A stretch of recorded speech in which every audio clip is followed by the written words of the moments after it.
Film की शुरुआत में हमें एक परिवार एक जर्नल स्टोर पर अपनी जरूरत का सामान इकट्ठा करता हुआ दिखाई देता है। ऐसा लग रहा था जैसे इस स्टोर में किसी ने बुरी तरह तोड़ फोड़ कर रखी हो। परिवार के सभी लोग एक दूसरे से इशारों में ही बातें कर रहे थे, क्योंकि धरती पर दूसरी दुनिया से ऐसे क्रीचर आकर रहने लगे थे जिन्होंने धरती से इंसानों का नामो निशान मिटा दिया था। इसी बीच ये एक ऐसा परिवार था जो अपनी सूझबूझ के कारण अभी तक जिंदा बचा हुआ था। ये लोग अपनी जरूरत का सामान इकट्ठा करके अपने घर वापस जाने लगे। तभी इनका छोटा लड़का, जिसका नाम डैनी था, एक बैटरी से चलने वाला खिलौना उठा लेता है, जिसे देखकर उसका फादर, जिसका नाम जैक था, वो उससे वो खिलौना लेकर उसकी बैटरी निकालकर उसे टेबल पर रख देता है, क्योंकि अगर वो छोटा बच्चा उसे ऑन कर देता तो उसकी आवाज सुनकर वो क्रीचर वहां आ जाता और सबको मार देता। अब वो सभी अपने घर के लिए निकलने वाले थे। तभी जैक की बड़ी लड़की, जिसका नाम रीना था, वो चुपके से उस खिलौने को उठाकर अपने छोटे भाई को दे देती है। लेकिन तभी वो छोटा लड़का आंख बचाकर उसकी बैटरी भी उठा लेता है। अब वो लोग वहां से निकल जाते हैं। हम देखते हैं कि उन लोगों ने वहां से लेकर अपने घर तक रेत की एक परत बना रखी थी, ताकि चलते समय उनके पैरों की आवाज ना आ सके। रास्ते में जाते समय हम देखते हैं उनका छोटा बेटा उस खिलौने में बैटरी लगा देता है, जिससे वो खिलौना आवाज करने लगा। रीना को सुनाई नहीं देता था, इसलिए उसे कुछ भी पता नहीं चला। परंतु जैसे ही जैक के कानों में उस खिलौने की आवाज पड़ी तो वो एकदम चौंक गया। वो तेजी से उस खिलौने को बंद करने के लिए डैनी की तरफ भागा, पर उसके पहुंचने से पहले ही वहां वो क्रीचर आया और डैनी को अपने साथ उठाकर ले गया। इस घटना को कई महीने बीत गए। अब हम देखते हैं कि जैक के परिवार ने अपने आप को उस माहौल में पूरी तरह ढाल लिया था। जैक ने अपने घर में ही एक रिसर्च सेंटर बना लिया था, जिसमें वो उन क्रीचर पर लगातार रिसर्च करता रहता था कि कैसे उनसे बचा जा सकता है। उन लोगों को ये पता चल गया था कि अगर उन लोगों ने जिंदा रहना है तो उन्हें सारी उम्र बिना आवाज किए ही रहना होगा। जैक ने अपने आसपास बहुत सारे सीसीटीवी कैमरे लगा रखे थे, ताकि वो उन क्रीचरों को आते जाते देख सके। अपने घर में भी उसने पैर रखने के लिए ऐसी जगह मार्क कर रखी थी जहां उन लोगों के पैरों की आवाज बिल्कुल भी ना आ सके। अपने घर में ही वो एक अंडरग्राउंड बंकर में उन क्रीचरों पर रिसर्च करता था। जैक की वाइफ एक बच्चे को जन्म देने वाली थी। उन लोगों को इस बात की चिंता थी कि जन्म के बाद वो बच्चा रोएगा और वो क्रीचर उसे मार डालेगा। इसलिए जैक ने अपनी लैब में एक ऐसा बॉक्स तैयार कर लिया था जो कि साउंड प्रूफ था। इसलिए अब उनकी ये चिंता भी अब मिट गई थी। जैक की बेटी रीना, जिसे सुनाई नहीं देता था, उसके लिए भी जैक ने अपनी लैब में एक कान में लगने वाली मशीन बना ली थी, जिसे लगाने के बाद रीना बहुत खुश होती है। उसने पहली बार किसी तरह की कोई आवाज सुनी थी, इसलिए खुशी के मारे वो रोने लगती है। अगले दिन जैक अपने दूसरे बेटे सैम के साथ खाने का इंतजाम करने के लिए नदी से मछलियां पकड़ने जा रहा था। तभी उसकी बेटी रीना भी उनके साथ जाने की जिद करती है, पर जैक उसे अपनी मां के पास रुकने के लिए कहता है, जिस कारण वो बहुत गुस्सा होती है। अब वो दोनों बाप बेटे मछली पकड़ने के लिए जाते हैं, लेकिन रीना बहुत नाराज थी। उसे लगता है कि उसका फादर उसे ही अपने छोटे बेटे की मौत का कारण मानता है। इसलिए उनके जाने के बाद वो अपने बैग में कुछ सामान डालकर घर से बाहर चली जाती है और अपने भाई की कब्र पर आकर बैठ जाती है। वहीं पर उसे नींद आ जाती है। उधर जैक और उसका बेटा मछली पकड़ने के लिए एक वाटरफॉल के पास आते हैं। तभी जैक अपने बेटे से कहता है कि यहां तुम जितनी चाहो उतनी बातें कर सकते हो, क्योंकि इस झरने की आवाज के कारण तुम्हारी आवाज उस क्रीचर को सुनाई नहीं देगी। तभी वो दोनों जी भरकर बातें करते हैं।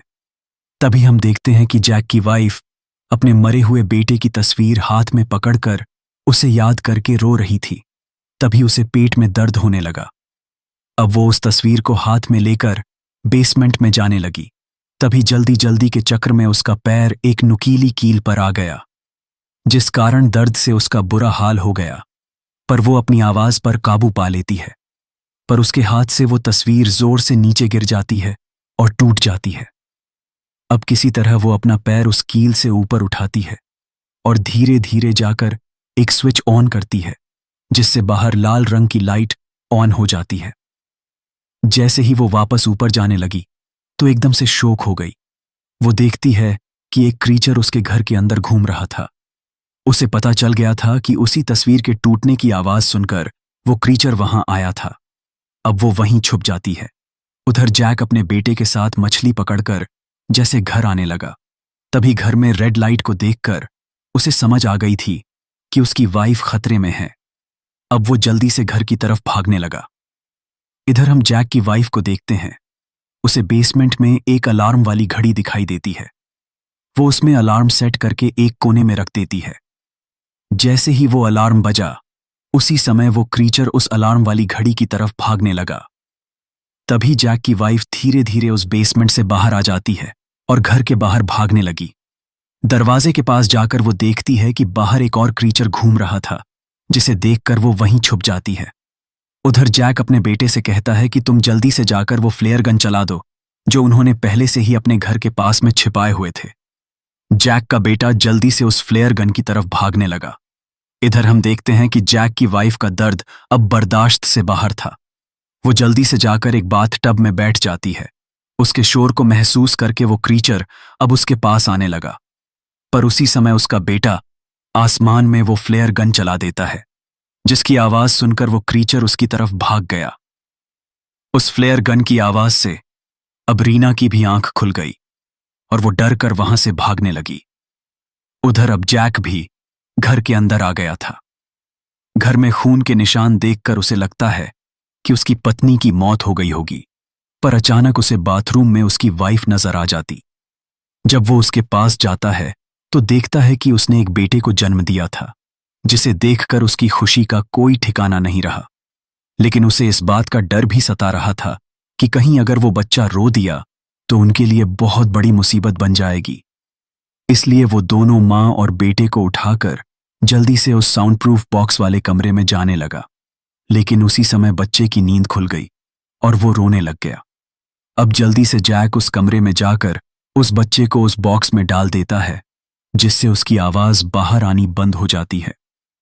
उन दोनों को वहां छोड़कर अब वो अपने बच्चों को बचाने के लिए घर से बाहर आ जाता है। तभी हम देखते हैं कि रीना जब अपने घर आ रही थी तो उसे खेतों में एक टॉर्च जलती हुई दिखाई देती है। जब वो उसके पास आती तो एकदम से किसी ने उसका हाथ पकड़ लिया। ये कोई और नहीं बल्कि उसका भाई था। एक दूसरे को जिंदा देखकर दोनों बहुत खुश होते हैं। अब वो दोनों बच्चे एक अनाज रखने वाली टंकी के ऊपर चढ़कर आग जलाकर बैठ जाते हैं, ताकि उनका फादर उस आग को देखकर उनके पास आ जाए और उन्हें बचा ले। इधर हम देखते हैं कि जिस रूम में जैक की पत्नी और वाइफ थे, अचानक उसके अंदर पानी भरना शुरू हो जाता है। जैसे ही पानी का लेवल ज्यादा हुआ, तुरंत जैक की वाइफ उठ गई और जैसे ही उसने वो बॉक्स देखा तो वो खुला हुआ था। वो डर जाती है कि कहीं उस क्रीचर ने उसके बच्चे को मार ना दिया हो, क्योंकि वो क्रीचर भी अब उस रूम के अंदर ही घूम रहा था। फिर वो धीरे से पानी में उतरकर उस बॉक्स के पास जाती है। वो देखती है कि उसका बच्चा उस बॉक्स में सो रहा था। वो अपने बच्चे को उठाकर पीछे आ जाती है और एक ऊंची जगह खड़ी हो गई। लेकिन उसे यह डर बहुत सता रहा था कि अगर उसका बच्चा उठ गया तो वो रोने लग जाएगा और वो क्रीचर उन्हें मार देगा। दूसरी ओर वो दोनों बच्चे उस अनाज की टंकी पर अपने पिता का इंतजार कर रहे थे कि तभी उस लड़के का पैर उस अनाज की टंकी के दरवाजे पर रखा जाता है और वो खुल जाता है, जिससे वो लड़का उस अनाज की टंकी के अंदर गिर जाता है। जैसे ही वो नीचे गिरा, उसकी चीख निकल गई, जिसे सुनकर वो घर के अंदर वाला क्रीचर उस टंकी की तरफ भागने लगा। अब जैक की वाइफ और बच्चा तो सेफ हो गए, पर वो दोनों बच्चे बुरी तरह से फंसने वाले थे। अब वो लड़का उस अनाज के ऊपर आने की कोशिश कर रहा था, पर वो जितना जोर लगा रहा था उतना ही और उस अनाज में धंस रहा था। अब रीना उस टंकी का दरवाजा तोड़कर उसे अंदर अनाज के ऊपर फेंक देती और खुद भी उसके ऊपर कूद जाती है।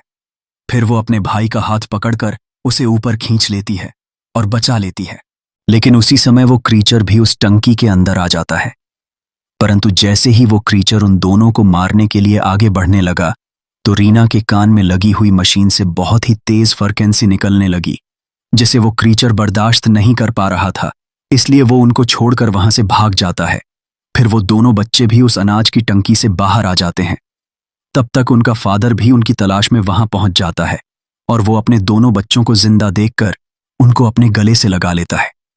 उसे पता था कि वो क्रीचर अभी भी वहीं पर है, इसलिए वो अपने दोनों बच्चों को पास में खड़ी एक गाड़ी में बैठने के लिए भेज देता है और वो पास में पड़ी एक कुल्हाड़ी उठाकर उस क्रीचर को ढूंढने लगा। उसे पता चलता है वो क्रीचर उसके पीछे है और जैसे ही वो पीछे मुड़कर उस क्रीचर को मारने लगा, उसी समय वो क्रीचर उसको एक जोरदार झपटा मारकर दूर फेंक देता है और उसे जख्मी कर देता है। अपने पिता की ये हालत देखकर वो लड़का उसकी तरफ देखकर चिल्लाने लगा। बच्चे की आवाज सुनकर अब वो क्रीचर उस गाड़ी के पास आ गया। उसके पास आते ही रीना के कान में लगी मशीन फिर से आवाज करने लगी, क्योंकि इस आवाज से रीना के कान में भी दर्द हो रहा था। इसलिए वो उस मशीन को बंद कर देती है। उसे नहीं पता था कि उसी मशीन के कारण वो अभी तक जिंदा थी। अब वो क्रीचर उस गाड़ी की तोड़फोड़ करने लगा। तभी जैक भी दोबारा उठ खड़ा हुआ और वो अपने बच्चों को बचाने के लिए उसने अपनी कुर्बानी देने का फैसला कर लिया। वो जोर से चिल्लाने लगा। अब उसकी आवाज सुनकर वो क्रीचर उसके ऊपर झपट पड़ा और उसे उठाकर अपने साथ ले गया। अपने पिता को मरता देख रीना बहुत दुखी होती है। अब वो क्रीचर वहां से जा चुका था, इसलिए रीना उस गाड़ी को स्टार्ट करके अपने भाई के साथ घर आ जाती है। उनकी मां अपने बच्चों को सही सलामत देखकर खुश हो जाती है और उन्हें गले से लगा लेती है, लेकिन वो देखती है कि अब वो क्रीचर वहां भी आ गया था। अब वो अपने बच्चों को लेकर घर के अंदर चली जाती है और एक बंदूक लेकर उस क्रीचर के आगे डट जाती है। जैसे ही वो क्रीचर उन लोगों पर हमला करने लगा, तभी रीना के कान में लगी मशीन से फिर से वही तेज आवाज बाहर निकलने लगी, जिससे उस क्रीचर को बहुत तकलीफ होने लगी। दर्द के मारे वो पागल होने लगा था। उसे देखकर अब रीना समझ गई थी कि इस डिवाइस से निकलने वाली तेज फ्रीक्वेंसी को वो क्रीचर सहन नहीं कर सकता था, इसलिए वो उस मशीन की आवाज को और तेज कर देती है, जिससे वो क्रीचर और बुरी तरह तड़पने लगा।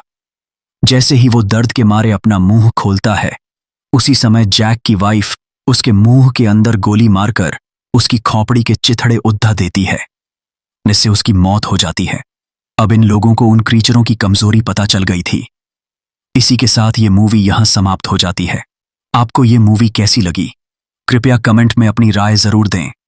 ऐसी और भी मूवी एक्सप्लेन वीडियो देखने के लिए हमारे चैनल बेसिक मूवी एक्सप्लेनर को सब्सक्राइब कर लें।